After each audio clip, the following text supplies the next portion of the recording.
Ой, бәрекелді балам. Соңғы кезде жақсы оқып келеді, байқайсың ба? Иә, сабағы жақсара бастады. Нағашыларына тартып бара жатады, кейін де өзімізге тартып кеткен кезде. Ассалаумағалейкум. Алейкум ассалам. Көрші, қалайсыздар? Кел көрші. Жақсы жаңалығым бар көрші. Бәрекел, төрлет. Мына өткенде ғана сіздерге телефоннан класс KZ приложениесін үйретіп едім ғой. Иә? Вот соның қазір Google'да сайт ашылды интернетте. Оның арамен қандай айырмашылығы бар екен? Оның айырмашылығы видео сабақтар, видео үй жұмыстары, үй тапсырмалар, осының барлығын ноутбуктың алдында балаңыз мектепке барып білім алғандай болып сабақ өтеді. Неде көрсетші қана? Қараңыз. Google'ға кірдіңіз. Ал. Қазақ сыныбын таңдайсыз, видео сабақтарды таңдайсыз. Қай сынып? 4-ші ғой? 4-ші сынып таңдаймыз. Қазақ тілін таңдадық. Мінекейіңіз.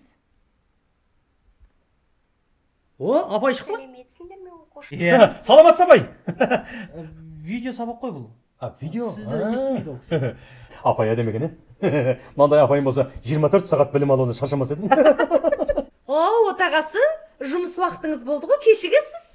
Жоқ, кетем ғой. Просто мына ертілік ынтасымен оқысын деп әдейі айтып отырмын. Ал, балам, оқы сабақты. Көршілерге айтайық. Апай жөндеп тыңда, мақма.